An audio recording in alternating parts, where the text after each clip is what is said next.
and welcome to this all-new episode of the Fairfax Sports Network. I'm your host, Monica Moore, and I am very excited about today's show. We have two guests calling in on the FSR hotline, Coach Joe Schaefer from Herndon and Coach Tom Glenn from Mount Vernon. We have football highlights, volleyball highlights, but before we get to all of that, we want to thank the folks that helped make this show possible. Our good friends at TCI Screen Printing, 703-978-0257. And also, don't forget to check out our website, www.fairfaxsportsnetwork.com. We have articles, all your latest score updates, and much more. All right, well, as always, I am joined in the studio with Wynn Ellington and Jim Clark, two of our favorite guys from Friday night. Welcome, guys. How are you today? Good, thank you. We're the only guys, so we have to be the favorite. Well, also only and favorite. All right, well, before we get into everything that happened this past week, we want to share a couple of news and notes with you, things that have been going on in the region. First of all, congratulations to Angela Lewis. She's the new head softball coach over at Mount Vernon. She played college softball at the University of Central Oklahoma, coached in Texas for a couple of years, and now she has joined us in the northern region. Also, last week we had a couple of soccer news and notes for you. We're going to continue that trend here. And first of all, I want to tell you about Lindsey Brennan, a former Westfield standout who has reached a career milestone at Mount Olive College. She is one of 3 players to have 100 career points. That's 39 goals, 22 assists. The record at Mount Olive is 123, so she's closing in on it. And then congratulations to Brian Carroll, a former West Springfield standout. He's playing professional soccer right now for the Columbus Crew and was recently selected for the men's national team that's preparing for the 2010 FIFA World Cup qualifier. And then, Wynn, I think you have a couple of college football news and notes for us.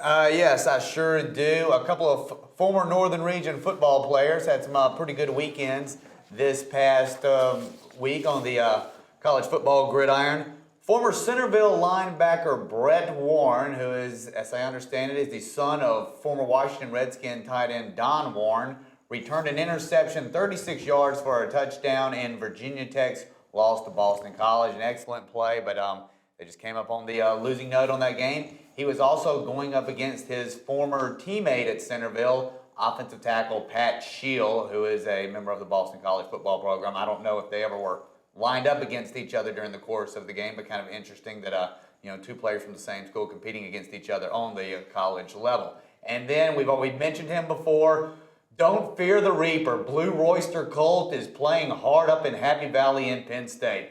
Former Westfield star Evan Royster ran for 174 yards in the Nittany Lions' victory over Michigan. So congratulations to Evan Royster and Brett Warren. Yeah, well, Michigan will be back, Mike. Let me just stick that in there. Thanks for that, Wynn. Now let's move on and talk about our game of the week from this past Friday. We had a great one. Wynn and I were both there over at Oakton and Robinson. And Wynn, we've seen this Robinson team a couple of times. Was there any improvement that you saw? I thought they played really well. What were you most impressed with by Robinson? Well, there was improvement from the game that we saw when the Robinson played Westville, but there was also, I thought they kind of took a step back a little bit as well. And improvement in the passing game, definitely. Timmy Meyer had an incredible game for Robinson. He threw for over 240 yards. He got good protection out of his offensive line. Defensively, however, they have trouble stopping the run. They had trouble against Westfield's Jordan Anderson, and then they had trouble against Oakton's Chris Coyer for one. And Keith Payne, Jonathan Meadows, just stopping the run was trouble. Robinson had a challenging time doing that, and they kind of got. It seemed like they kind of got the defensive line there got pushed back a little bit. But a superb effort, nevertheless. Well, and we have some highlights. Absolutely, and we have some highlights from the game, and there was a lot of offense going on, so we're going to have a lot of offensive highlights to show you of what happened over at the game. So, Wynn, if you want to take us through it. Okay, the Cougars strike first. Here is Jonathan Meadows with a 45-yard touchdown run down the far sideline on Oakton's first drive.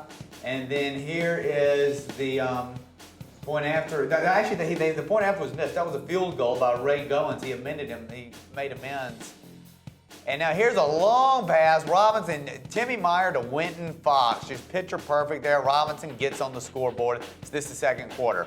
And then Meyer again with the play fake. Zanalato across the middle. Matt Zanalato, a very talented sophomore wide receiver, catches it in traffic. Here we go. Meyer straight drop back pass. Rolling to his left. And he's still able to stand, keep his balance, pick up a few yards. This led to a Robinson touchdown. That's Alex Murray straight up the middle. That was also set up by another long pass from Timmy Meyer to Winton Fox. And here you see Oakton coughing it up on the following kickoff. Fox picks it up, runs down the far sideline, gets tackled out about the 15-yard line, putting Robinson in excellent field position. And there's Timmy Meyer with the fade pass there. The vision was kind of blocked. The catch was blocked there, but Matt Zanalato goes up and gets the jump ball. Robinson up 21-9. Okay, this is the last play before the half. Time has just expired. Trey Watts on the receiving end of a Chris Coyer pass. Oakton gets on the scoreboard, gets momentum going into the halftime. It's 21-15. And then the third quarter was the Chris Coyer show. Very Tim Tebow-like, just going straight up the middle. And he gets down near the goal line there. Coyer, very impressive jump. He missed a good one. And here's Coyer finding his way into the end zone. All right, here's Timmy Meyer on the bootleg. He does a nice job of selling it there and is able to, does a nice job of following the block there from Zanalato. He gets taken out of bounds at about the 15 there. Robinson doesn't give up. And here's a long field goal. That's Jordan Vassell connecting for the Rams from about 34 yards out. But Oakton wasn't finished. Coyer hits Matt Chandler out there on the edge. Chandler fights his way into the end zone, and it's just back and forth from now. Okay, Robinson did a good job in preventing turnovers, except for that play. Oakton ends up capitalizing on that. It was Robinson's only turnover of the night. All right, now here's some trick play. Ryan Harris to Trey Watts there. It was a fake field goal. Actually, it may have just been a muffed field goal that Harris had to make amends. I talked to the coaching staff after the game, and they said that was just a bad snap, and they weren't really going for a fake play there, even though it did somewhat look like it. And I think on the call we thought that's what it looked like, but they said there was no trickery there. They really were going for the field goal. But when you talked about him, Chris Coyer was just so impressive during that game. He was 10 of 14 for 188 yards passing. He also rushed for over 100 yards. And we've seen a lot of outstanding quarterbacks so far this season, but Coyer is among the top, I think. Oh, yeah, and in addition to his, impressive statistics, both on the ground and in the air, another thing that I thought he did well is he really didn't make any mistakes. It, kind of went a little unnoticed, but, there was no fumbles and no interceptions. So, I think that, is as important as an important factor as anything, more than, in addition to his rushing and passing yardage. I have a question here. I wasn't at the game, and I'm sorry I wasn't because it looks like a good one. Oh, yeah. Has Robinson cleaned up their fumbling problem? Yeah, they did, and we during the course of the game, we complimented them a lot about that because they had no turnovers in the first half. But as it tends to happen, a lot of times after we compliment a team or a player, they make us look bad. And shortly thereafter, there was a highlight of the play as well. There was a something happened on the snap between Meyer and the center. Oakton recovered, and then Chris Coyer just went to Trey Watts on the pass, the next direct play, and they scored on it. Oakton just smelled blood, and they went for it there. But it was the only I think it was the only turnover. It was actually there were two turnovers in the game. We saw the highlight as well with the kickoff return by Robinson and by Oakton rather, and then that was each team had just one turnover, and both teams actually scored off of each other, ended up scoring off of each other's turnover. So it was an improvement, but they still had to pay for it. Speaking of Robinson, we are very shortly going to have on the line the man whose team will be facing them next week from the Herndon Hornets, Joe Schaefer. And, of course, Coach Schaefer and his Hornets had the huge win over Westfield. Were you guys surprised? We've seen Herndon play, and we know that they're a really good team, but we've also seen Westfield play. So what were your thoughts about seeing that they won in overtime 29-28? I don't know about you. I was shocked. Not shocked because we saw Herndon earlier. And, they had the talent there where they were playing, was it South Lakes? South Lakes. They beat South Lakes. They have a very solid team. And I think what happened, and not to minimize the win, but, sometimes teams are looking ahead because Westfield has Oakton coming up this week. And, you know, Herndon's sitting out there being quiet. You're not hearing a lot about him. And all of a sudden, you know, they've got just as good, strong a team as you do. And, you know, they come up and they take it away from you. I love it when that happens. Well, you know, what really stood out to me in looking at the stats from this game was Herndon's defensive effort. And I believe we can ask Coach Schaefer about that right now. I believe we have him on the line now. Coach Schaefer, can you hear us? Yes, I can. Well, first of all, Coach, congratulations on a great win on Friday, Friday or Saturday, I can't remember which it was, 29-28 in overtime. Now, Coach, what were you thinking during these overtime periods, and what were you saying to your players? Well, we had talked all week just about, you know, just playing real hard and trying to stay close at the end of the game. And if we, you know, that I think would give us an opportunity to try to win it. And, you know, you're not thinking overtime, but, you know, when it went to overtime, we talked to our kids about just keep playing hard. They had worked so hard to get to that point and not surrender. And, you know, if we keep playing hard and, you know, maybe get a chance to get a win there. But I think that was the biggest thing, just keep our kids into the game. They had no reason to feel down at that point and just keep playing hard, and we'll see what happens. Coach Schaefer, hello. This is Win Ellington. Congratulations on the big victory. One stat that really stood out to me about this game were the 3 interceptions that you all had of Westfield quarterback Danny Finiak. How big of a factor were those turnovers? I think, well, obviously they were big factors because I think most of them happened midfield down to our into our side of the field. One of them was down towards the end zone, which ended up getting a safety. Zach Leach intercepted it in the end zone and briefly came out for a second, really didn't know where he was. And, you know, they got a safety there, but, you know, that stopped them from scoring a touchdown, obviously. I think the biggest one was, I believe, the third one that he had that they had just scored, take the lead, and they had the ball somewhere around the 40-45, and he intercepted and put us in really good field position, and I think we got our momentum back on that one. So I think they were huge, and I think that was probably one of the top plays of the game right there, the third interception.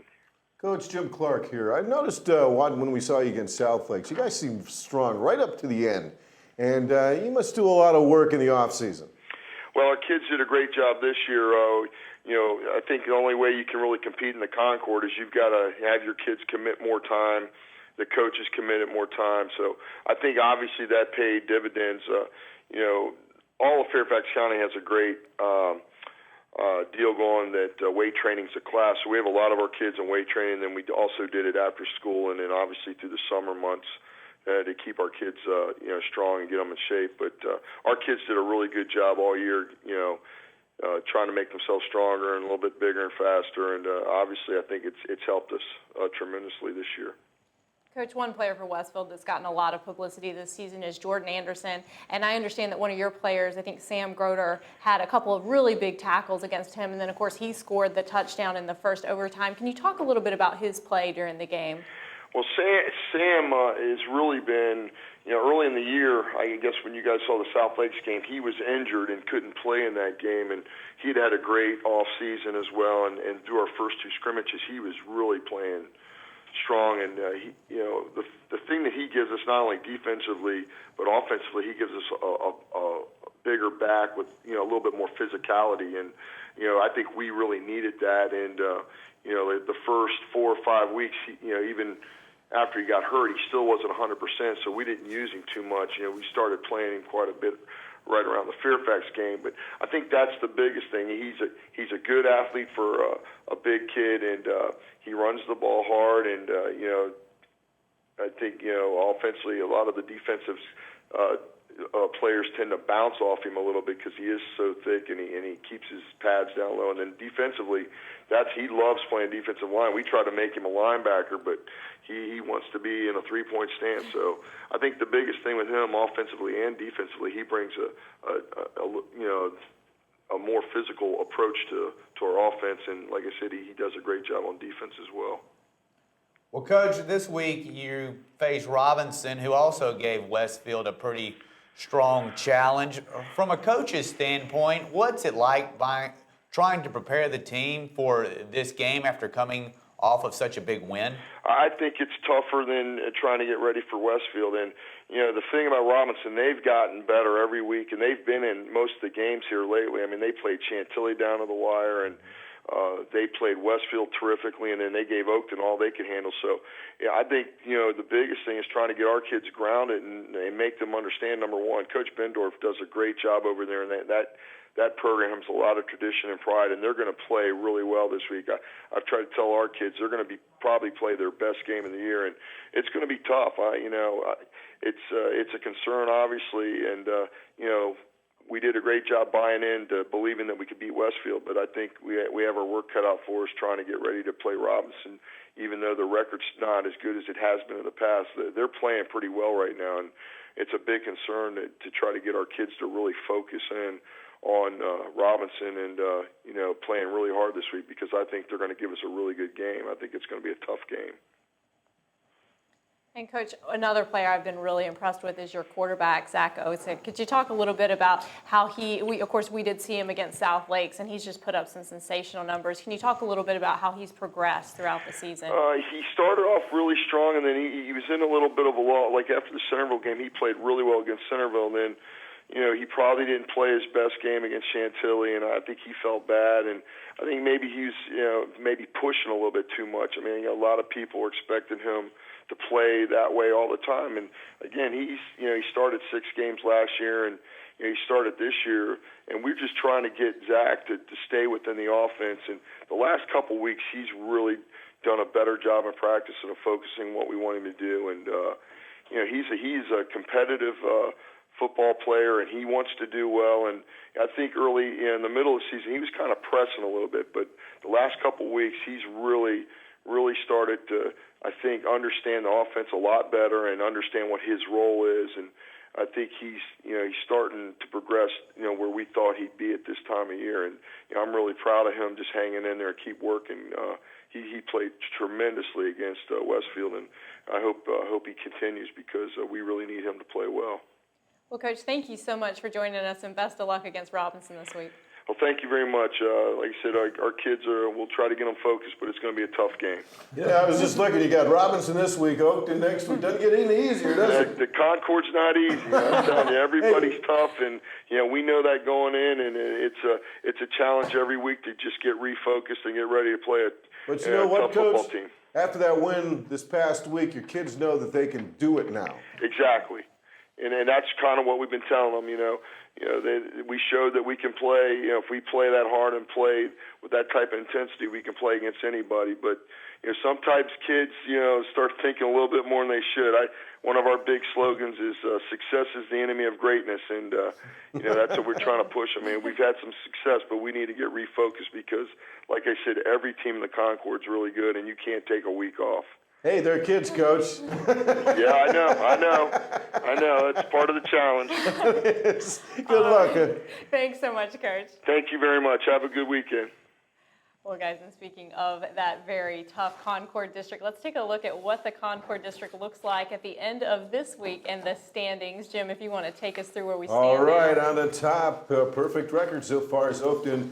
4-0 in the district, 8-0 overall. Next comes Westfield, 3-1 in the district and 7-1 overall. They're followed by Herndon. Hey, they're tied with Herndon in their district, 3-1, 6-2 overall. Chantilly, 3-2, 6-2, followed by Robinson, having not a real Robinson season this year, 1-3 and 3-5. Fairfax, 1-4 and 3-5, and Centerville, 0-4 and 1-7. Game from the Concord district to talk about is certainly Chantilly Fairfax. I mean, for the second week in the row, Chantilly looks really, Chantilly's looked good all season, but Torian Pace has looked sensational the past 2 weeks. Yeah, he's really put up some impressive numbers. And Chantilly, after their Westfield loss, and they gave Oakton a pretty good game. That second half of that Oakton game, they almost had they staged a nice effort in trying to stage a comeback there, but they seem to have kind of just dominated the last few weeks, and the key to that has been Torian Pace in that running game. He just seems like a very durable back, and he's just putting up impressive numbers. Chantilly is doing what Chantilly does best, and that is just give the ball to Pace and McGrath to it, nice compliment, and then they always have that big offensive line, and they just run right at you and mow the defenders out of the way. Well, and Torian Pace was our player of the week last week. Let's see our player of the week this week for the Concord District. And you won't be surprised to know it's someone we've already talked about, Zach Osick from Herndon, leading the Hornets to that huge win over Westfield, 15-25 for 180 passing yards, 2 touchdowns, 1 interception, 26 yards rushing on 9 carries and a touchdown. So leaving the Concord District, let's head into the Patriot District. Some surprises this week in the Patriot District. But before we tell you about everything that happened, let's look at where the Patriot District stands, which might give away what some of the surprises are. But Wynn, if you want to take us through how the Patriot District looks. Okay, this is how it lines up. West Springfield on top, 4-1 in the district, 5-3 overall, followed by South County with an identical record, 4-1, 5-3. Annandale right there with an identical record. They're the cream rises to the top, and they're all fighting for it. Okay, and then you got TC Williams, 3-2 in the district, 3-5 overall. Lake Braddock, 2-3 in the district, 4-4 overall. West Potomac, 2-3 in the district, 5-3 overall. Lee, 1-4 in the district, 2-6 overall. Hayfield, 0-5 in the district, 1-7 overall. Well, so one of the things that surprised me this week, so South County defeating West Potomac, but South County shutting out West Potomac. Last week, we said same thing happened last year. They got beat by West Springfield. They're going along, what were they, 5-0? West Springfield comes along, lets half the air out of their tires. They don't stop by and get it pumped up at the gas station the next week, and now all the air is gone. And they played Lake Braddock. They deflated the tire, and it's never been repaired since. And well, and certainly credit to South County. Oh, yeah, We've South seen County's a heck of a this. ball club. This No, I'm South County, not minimizing that at all. No. But I've been so impressed with South County. I mean, their record, in fact, probably doesn't reflect how good they are because they're such an outstanding team. And Eric Dorsey, their outstanding running back, putting up really good numbers in this big win against West Potomac. Well, my comments came only because West Potomac didn't give them a better game than I thought they were going to. When we talked, I thought for sure South County was going to win. Right. But I thought it was going to be a heck of a ball game. If I'd have paid $5 to go see that game, I'd have been mad. One thing, looking at Aaron Andrews right here, I mean, he only completed 5 passes, but 3 out of those 5 completions went for touchdowns, and so pretty good, pretty effective ratings right there. Also, J.B. Bullock intercepting a Cole Walter pass, which led to an Eric Dorsey touchdown. So a great effort by the Stallion defense as well, and South County always seems very well prepared. They give. This year, their losses to Edison and West Springfield, they've given both those opponents good games. So, they had an opportunity here to really, to dominate, and they did. Now moving on to another big game in the region. So Annandale, Lake Braddock, Annandale coming out with the win, I think 34-7. And Jim, were you at that game? Yeah, that was another not very good game for Lake Braddock. Annandale played a wonderful game. They came to play. Lake Braddock just didn't seem to have the pep as I thought they would have. Even before the game even started, they just didn't seem as pumped. And I think their whole thing, Michael Niebrick, they got a lot on his shoulders right now. He's a young quarterback. He's a sophomore. He's just got to mature a little bit more. He makes some young mistakes, but I think he's a little too hard on himself. Because he thinks he's the only guy out there. He's not. There's 10 more people out there that, he needs to rely on, and they need to do their part and help him out. But I think this is a kind of a year that Lake Braddock needs to step back, regroup. I think next year and the year after that, you're going to hear a lot of noise coming from the Bruins. But Annandale, hey, let me tell you, they played a great game. You can't take anything away from them whatsoever. What about this wide receiver, Melvin Robinson from Annandale? Do you recall? I know he always seems to have some pretty good numbers each week. And do you recall how much of a big play type threat is he? This was the whole thing. Annandale obviously saw the tapes from the TC Williams game because they were just passing over Lake Braddock's head all the time. And Robinson was another guy they were doing that with. They were just, they get him over there in the flat, and they had one guy that they were picking on the whole night, and he was doing a great job. But they were just the pass is just killing them right now. They don't have a good pass defense. They just couldn't defend well against it.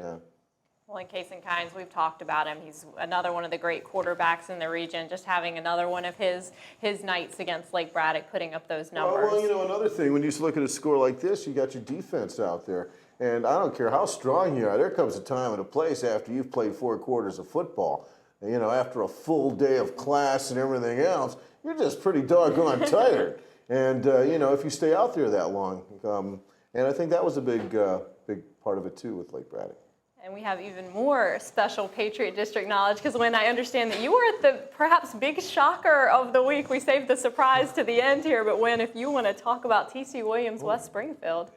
Yeah, I made my way out to T.C. Williams Saturday afternoon, a gorgeous fall football day, and witnessed quite an upset. I've not seen West Springfield play yet this year, and, I really wanted to see Bryn Renner play, but to my disappointment, but not to T.C. Williams' disappointment, he was injured and was not in the game. He was pretty active on the sideline trying to encourage his players, and Brandon Bailey didn't play either. Dan Collins really carried a lot of the workload for the Spartans. I mean, he had like 139 yards on 34 carries. West Springfield had a quarterback in the game named Eric Schauder, and T.C. Williams just went after him. There was a couple of interceptions, and then there was also a fumble in the end zone that the Titans recovered for a touchdown. But they went after him pretty hard. When the West Springfield offensive line had a hard time with the speed of that Titan defense. There was a guy named Rashad Quarles for the Titans. He was a small linebacker, but he was all over the field. But the really surprising part about this game, what was really surprising, okay, all right, now, T.C. Williams, they missed 2 point-after conversions. They missed 2 of the point-after conversions, and then they missed the two-point conversion. But they ended up winning the game on special teams. Wow. One of their touchdowns was a 90-yard kickoff return by a guy named Tony Richardson in the first half. And then at the end of the game, West Springfield was going, it was 18-16, which was the final score. West Springfield was going for a field goal. The Titan defense stopped them while they were driving. So a bad snap. They never were able to get the kickoff. Okay. T.C. Williams goes back on offense. West Springfield defense played great, by the way. And West Springfield defense stops them. Forces T.C. Williams to punt. West Springfield fumbles the punt return at the 50-yard line. Titans get it. T.C. Williams back on offense. West Springfield defense stops them again. West Springfield gets another offensive opportunity. They complete a pass to the 35-yard line. Time runs out, but a flag is thrown. Game can't end on a penalty. West Springfield gets another shot to kick a winning field goal, kick the winning field goal, and it's shortened to the left. And, T.C. Williams just went crazy then. So, it just seemed like destiny had it for T.C. Williams that day. Well, I feel like I was there after your description of it, I need to get the sparkle out of my hair, Thank you very much for that very good description. It was upset Saturday in the northern region, Gotta definitely. get you a hot dog at the concession stand. All right. Well, before we leave the Patriot District, we want to congratulate our Patriot District Player of the Week. We talked about him last week. He put up very good numbers this week as well, and it is Lee's running back, Jasmine Williams. He's only a sophomore, 200 yards on 31 carries for 3 touchdowns. Last week, of course, we talked about it. He had 203 yards on 23 carries for 2 touchdowns, so having an outstanding season as a sophomore for the Lancers. So we are going to leave football for a little bit and talk a little bit about volleyball. And first of all, as always, let's take a look at my rankings so you'll see where the region is stacking up this week. And on the top, you're not going to be surprised that Chantilly still undefeated at 13-0. Of course, they defeated Westfield last Thursday. We had Coach Jim Bohr on the show from Westfield foreshadowing that game. I'll tell you a little bit about what happened in just a minute. Centerville moving up in the rankings. They defeated Herndon to get that spot. Herndon just dropping down 1 spot. And then Langley, again, second week in a row in our rankings. Okay, well, as I said, Chantilly did defeat Westfield. A great game. Chantilly won 3-0 in order to preserve their undefeated record. The first game was not as close, 25-16. The second game, a little closer, 25-22. And then the last game was outstanding. After they were tied at 15, it was deadlocked 7 more times before Allison Williams and Jessica Cooper had back-to-back kills to give the win to Chantilly. Now we have a special treat for you. We have some highlights and footage from an event we were at recently, an Annandale Falls Church volleyball game, kicking off the Dig Pink events that have been taking place all over the region. So you'll get to see what happened at this event. We were there. Coach Dunnett's, of course, on the show a while back talking about and promoting this event that he's been doing in the region. So we were there. Got to see this game with Annandale and the Jaguars. Of course, the Jaguars having a bit of a difficult season so far. They're 1-13, and Annandale, their record does not really indicate how well they're doing, because when you look at the teams that they've played, and I guess we're having a little trouble with those highlights, but if you look at the teams they've played Westfield. Here we go. So at the Dig Pink event and warming up here, and they had such wonderful festivities before the game in order to celebrate this event that's featuring about 600 programs, high school and college programs. And there's Coach Dunnett. Again, he was on the program a couple of weeks ago talking about this event. He's the founder of the Side Out organization, which his purpose is to raise awareness about breast cancer. And he also is the director of club volleyball program as well. So here we go, and you see one of the volleys going here. Falls Church trying to set it up, and they didn't get many kill opportunities in this game. They had to go for a lot of free balls, but you see Annandale there. Annandale's in the pink for this special event, so Annandale serving right there, and just really kind of were outstanding the entire game, stepping up, and this was their coach's special event, and he was, a little worried that with all the emotion and everything going on that, his team might come out a little shaky, but it was all Annandale all the time for this event, and a couple of their players that were just completely sensational were Tepi Schultes. She had a hitting percentage of .375, and then Glenda No, who had 11 aces. Her serving was a really big reason that Annandale was able to get out to a big lead and preserve it throughout most of the games. Just a tough night, and you keep seeing there for Falls Church, nothing going their way. And again, more of the free balls that I was talking about, just not a lot of opportunities. And that right there was their libero, Sonia Innerbitson, who had that nice save, and she was all over the court all night for Annandale. I was very impressed with that young lady, because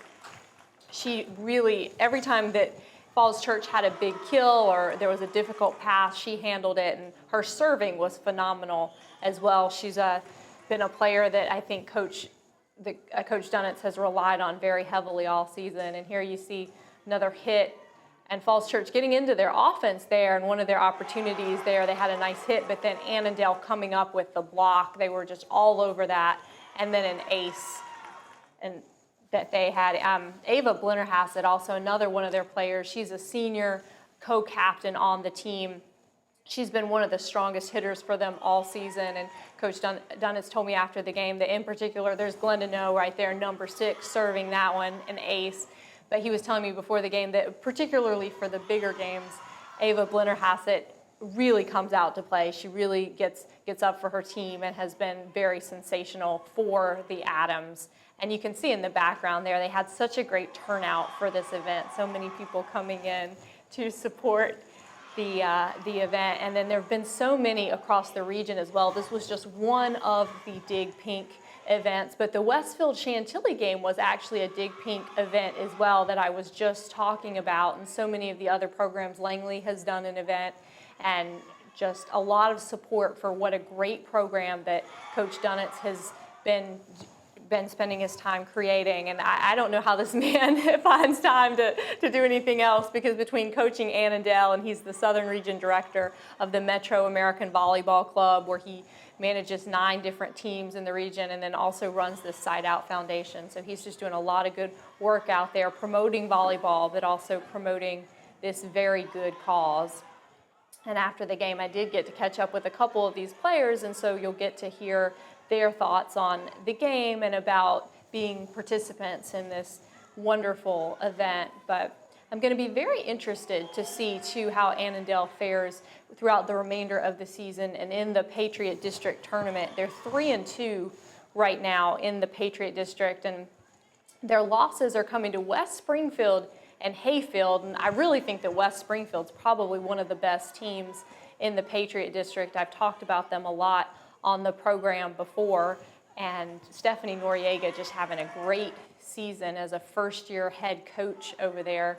And then the other big team in the Patriot District, of course, is South County. I think that those two matching up in the Patriot District tournament. I'm standing here with Annandale head coach Rick Dunnett and Tepi Schultzes. Now, Coach, I know that today is the culmination of an event you've been planning for a long time. Could you explain a little bit about the emotions you felt seeing this come to fruition? It was pretty awesome. I mean, we didn't expect, when we first started this in January and thought about doing it, we said we got 50 teams, we'd be really happy. And nationwide, we have almost 800 teams participating in a Dig Pink event all over the place. It's really fantastic. That's really phenomenal. And how are you guys doing with your fundraising goals so far? Well, overall, the foundation has raised, I'm going to say, close to $100,000. But by the end of October, we think that we'll hit our goal of $350,000. And Coach, tonight, of course, your team had a huge win over Falls Church. What were you most impressed with your team's performance tonight? I played everybody tonight, and we hung together as a team, and it was a very positive experience for everybody. I wish the games could last a little bit longer for everybody, but, you know, it was a good night, it was a fun night, and everybody got to participate. Now, Tepi, congratulations on the win tonight. What was the highlight of tonight for you? Well, in the first game, I went on a serving run, and I like that because, I like to serve.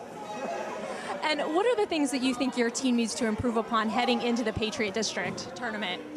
I think just our level of competition, like just being really intense when we practice, not only when we play games, and just stepping up to like the higher level. Well, congratulations to you both tonight. I'm standing here with Sonia Intervitson and Glenda No, two of the players from the Annandale Adams team. Now, Sonia, you had some great play tonight as the libero for your team. Can you talk a little bit about what you thought of your performance tonight? I thought I did really well. I tracked the ball to all the hits, and I just got behind the blockers, and I did a really good job. Now, Glenda, earlier in Game 3, it was 7-5, and then Ava Blennerhassett went on a huge scoring run. Can you talk a little bit about that and what that meant to your team?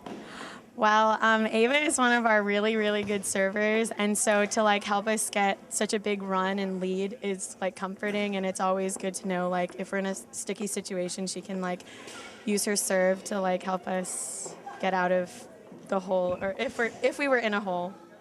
And of course, tonight was a very special night for your team. Can you talk a little bit about what it felt like to be participating in an event like this tonight? It feels really good because we've never had an event like this before, and to do something for such a good cause feels good, and to be directly related to it is good. And Sonia, can you talk a little bit about the things that your team did in preparing for tonight's event? We just practiced really hard, and it meant a lot to us that we got to play in this game. So I think we tried extra hard in this because we wanted to do it for our coach. Well, Sonia, Glenda, congratulations on a great game tonight. All right. All right. Well, so that is it for volleyball this week. We'll have more volleyball for you next week. Oh, I know you guys want love to see my more of volleyball. that Dig Pink game. But let's move now into the National District. So lots of exciting games also in the National District this week. I think we're going to be joined shortly by Coach Tom Glenn of the Mount Vernon Majors. His team had yet another big win this past weekend. Of course, we talked about their win against Falls Church. But while we're trying to get him on the phone, let's talk about Edison, guys, because Edison, Falls Church, and Edison looking like Edison has looked all season. Oh yeah, Edison just continues to dominate the National District there, defeating Falls Church 45-6. It's the same story each week. An effective game from Levi Barber, and then great running from Angus Harper and Stefan Robertson. The defense continues to come up well too. A lot of times we don't get some of the defense statistics, but they're shutting down opponents as well. And I think one thing about Edison this year is they really seem to be good on the interior lines, both defensively and offensively. And I think that's kind of an improvement from last year. Well, let's move from Edison now to talk about Mount Vernon. Coach Glenn, can you hear us? Yes, I can. Well, congratulations about your big win this past week. And Coach, you've had several really dominant offensive efforts. I mean, I think there was something like 10 touchdowns 2 weeks ago against Falls Church. What are the things that you've been noticing about your offense that you think are really contributing to just the number of points that you guys have been able to put up on the scoreboard these past few weeks? Well, I think a lot of it has to go to credit the offensive line because they've done an outstanding job. Who on the offensive line, coach, has really stood out for your team this year? You know, she's right about the points y'all are putting on the scoreboard. That scoreboard really seems to get a workout every time Mount Vernon steps on the field. Well, the two biggest linemen that we have that are doing a great job are Zach Quigley and Jason Edmonds. And then Chris Crockett's done a great job, and James Karen, and then Marcus Jones at the center. Are they more of a big type offensive line, or are they more athletic, more of a finesse type? Well, they're both really. Really, Marcus is a little guy about 6 foot, and Zach's the big guy at 6'5", almost 6'6", 320. Wow. And Josh is he's kind of little. He's only about 6'4" and 245, 250. Now, Coach, I know last year you finished really strong in the regular season, and then you had a playoff appearance, and I think it was the first maybe since 2001, and you have 11 starters from that team returning, I think. How do you think that the experience that they gained from last season and their leadership has affected your team's performance this year? Well, I think it's been a big contribution, because after the game last year, they were dedicated to the idea that they just wanted to do more than just be in the playoffs. So they've worked real hard to overcome just being there and wanting to do something when they get there. Finally tasted the water, now they want the whole jug, huh, Coach? That's it. Nothing wrong with that. You know, what's been your best game so far this year, Coach? The best game? Yeah. You know, I almost have to say T.C. Williams. That T.C. Williams team is really good. You know, they are a great team, and for us to come out in the beginning of the year, which is one of the things we've had trouble with, and to win a game in overtime, that's a lot of leadership real early. Well, I know in TC, they started off slow. They seem to be moving right on up there, too. But, you know, you got 2 more games left. What are you looking for from your team, Coach? Well, we're just worried about Yorktown right now, because they're a big district rival, and they're always a good team. And, you know, Coach Hansen's a proven winner, and so we're just worried about Yorktown right now. What do you think you got to do to beat them this week? You know, they have, you know, you like to say Toulouse. You have to say that he's the guy to stop, but they have a bunch of other weapons that they use that we're going to have to pay attention to.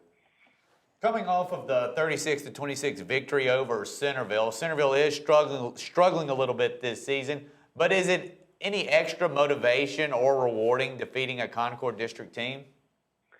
Well, I think anytime you play a Concord team, they have such a strong district that anytime you face one of them and even play well against them, I think it's a big feather in your hat. Well, Coach, thank you so much for joining us, and best of luck this week against Yorktown. Thank you very much. All right, go get him, Coach. Well, before we leave the National District, let's take a look at what the National District standings look like at the end of this last week, so you know where we stand heading into this upcoming week. Jim, if you want to take us through it. All right, Edison still on top, 5-0 in the district, 8-0 overall, followed by our Mount Vernon friends, 3-1 in the district, 6-2 overall. Yorktown is 3-1 and 5-3. Also, so is Washington Lee, 3-1, 5-3. Wakefield, 1-3, 2-6. Stewart, one of the hardest high schools to find in the area, is 0-4 and 1-7. And Falls Church is 0-4 and 0-8. Falls Church, let's get going over there. Well, and before we leave the National District officially, let's take a look at our Player of the Week. We've already talked about his game from this past week. It was Levi Barber from over at Edison. He's been outstanding all season, but he was 8 of 12 passing for 170 yards this past weekend, 1 touchdown, 1 interception. And you see his numbers there for the season, 44 of 82 for 832 yards, 9 touchdowns. Only a junior, so got even yet another year to play for Vaughn Lewis over at Edison. Well, how about this Washington and Lee team? They're they're having a pretty good season themselves. They're in the hunt for their first playoff berth since 1975, and they got this. They had a win over Stewart, 40-22. Had a pretty big game from Charles Fuller, 112 rushing yards on 16 carries, and also Keith Johnson with 138 rushing yards on 19 carries. So General's having a pretty solid season as well. All right, so let's move on to the Liberty District so you can see what the Liberty District has shaped up to look like. And Wynn, if you want to take us through this one. All right, here is the shaping of the Liberty District up there at the top, the very top, the scalpel, Stonebridge, 5-0 in the district, 8-0 overall. Woodson also 5-0 in the district, 6-2 overall. Madison at 3-2 in the district, 4-4 overall. Langley 3-2 in the district, 4-4 against everybody. Jefferson 2-3 in the district, 3-4 overall. Marshall 1-4 in the district, 3-5 overall. South Lakes 1-4 in the district, 2-6 overall. The McLean Highlanders still looking for their first win, 0-5 in the district, 0-8 overall. What's going on over there at McLean? Having a rough season this year, but it's a pretty campus. Yes, it is.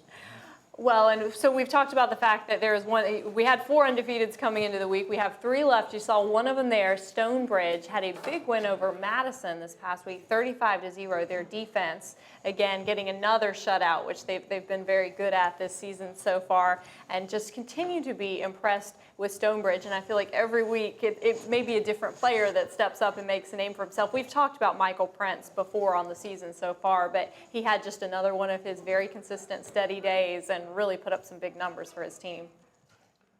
Go ahead, Wynn. Oh yeah, Michael Prince, you got it right there. He continues to be a very consistent performer. Looking at the stats here, Stonebridge shuts out Madison. Madison always has that strong ground game, and we've seen the tough running before of Sasha Vandeloff. Stonebridge defense holds him to 24 yards on 10 carries. So I think that's a big aspect to do with this victory for the Bulldogs. Well, you know what game I'm waiting for? Stonebridge and Woodson. That's the game I'm waiting for. Because I think if anybody's got a chance to beat Stonebridge, it's going to be Woodson. So. Well, and speaking of this Woodson club, they continued on their winning ways as well. They played Marshall. Wasn't that a great transition right into that? Thank you. See, that's why you hired me for stuff like that. Go ahead.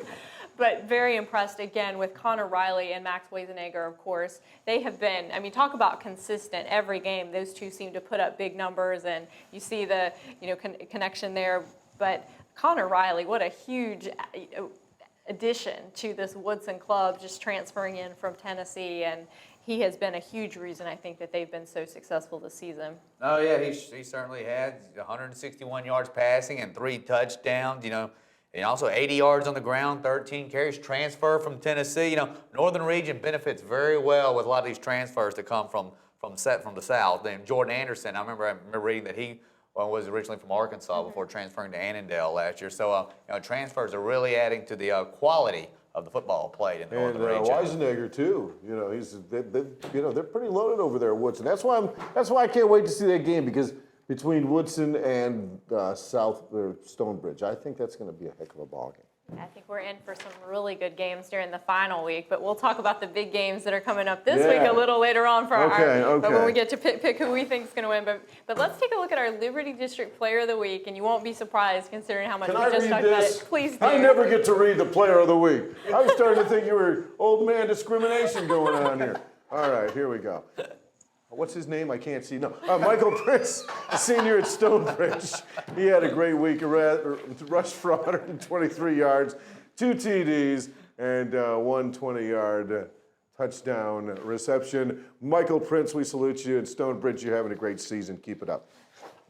So we've told you about what happened in the region, so hopefully that explanation will help defend and justify our picks, so you'll get to see now our top 10 ranking for how we believe the teams in the region stack up with one another at this juncture of the season. So Wynn, I'll give you the honors. Okay, there was a little bit of email debate over this top 10, but here is what the final product is. Stonebridge, number 1, Oakton, number 2. Oakton jumps up a spot.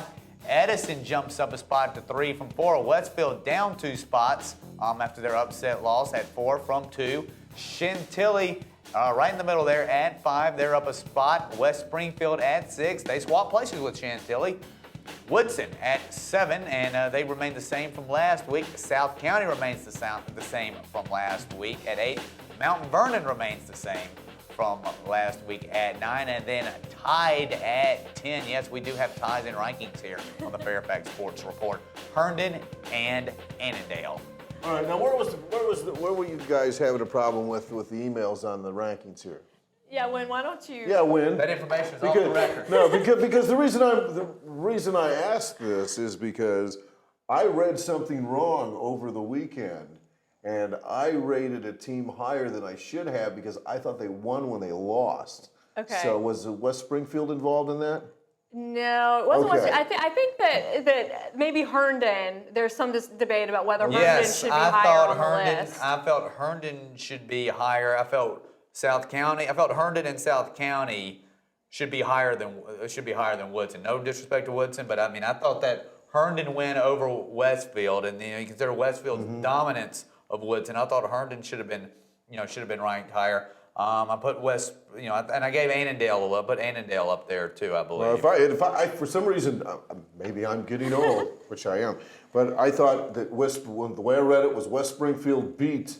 In fact, it may have been where I got the score, and I don't trust those people. I don't trust them anymore now. But they had the scores backwards, and so I thought West Springfield had won. And so I had rated them higher than I would have. So I think. West Springfield was hurt by injuries in that game, so I definitely felt they should have remained a top 10. That's football. That's football. That's football. That's my life. friend. Injuries and the whole thing. You got to add that. You got to have strong kids. That's what weight training and all that's about. Well, now we have a more objective ranking to show you. So this is the Virginia High School League power rankings. Oh, what do they know? So Jim, if you want to take us through quickly the that's just Division gonna be nice. 6 and Division 5. Objective guy here. Mr. Objective here. And the power ratings, Oakton on top with a 31.3. In second place, Westfield with a 29.8, Chantilly 29.4. Herndon in fourth with a 26.8, followed by West Springfield in fifth with a 26.6. Then comes Woodson with a 26.1, South County in seventh with a 25.5. West Potomac 25.0. Here comes Langley in number 9 with a 24.8. And on the bottom and having a great end of their season is Annandale in 10th spot with a 24.4. And maybe I just said that it was more objective because it had Woodson up there kind of justifying how I voted this week. So full disclosure, I will admit that fact. But now let's see how the Division 5 rankings stack up. So Jim, if you want to do the honors here as well. Oh, now you're going to make me do both of them. Okay, that's right. Call me out. All right, here we go. Edison on top in Division 5 with a 30.5. Followed in second place by Stonebridge with a 29.5. Mount Vernon 25.9. We just talked to their coach. I wish them luck this week. Madison in fourth with a 24.1. Yorktown in fifth with a 24.1. Washington Lee 21.9 and sixth. Marshall, gotta love them Marshall guys over there, 79. They have in seventh place with a 20.0. Jefferson in eighth place with 20.0. Ninth is Lee, 19.8, and Wakefield, 19.0. And I want to say hi to Coach Peterson from Marshall. He's a good guy. All right, so there you have it. Now let's talk about the games we have upcoming this weekend. Oh, you boy. can see how we predict and when you're doing really good. I'll admit that, but we'll see what you have to say. So guys, the big game everyone is talking about in the region is Oakton-Westfield. So who you got?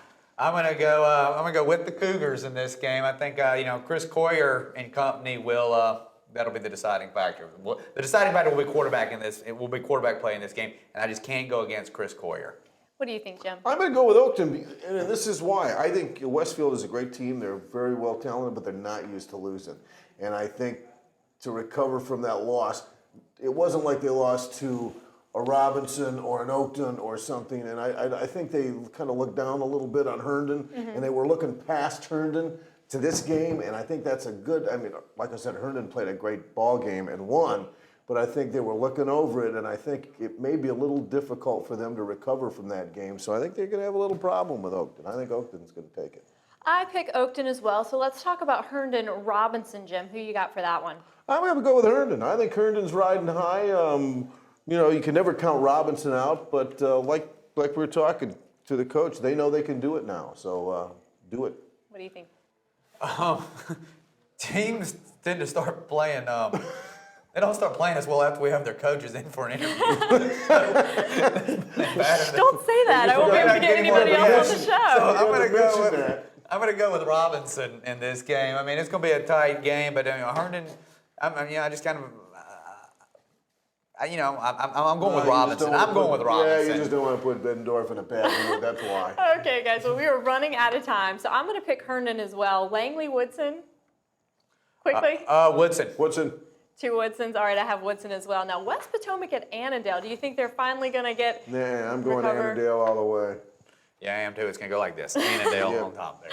All right, and then finally, Mount Vernon, Yorktown. I pick Mount Vernon. Well, despite the jinx. The majors will win the Battle of Yorktown, the battle at Yorktown this Saturday, and so I'm going to stick with Mount Vernon. Mount Vernon. Yep.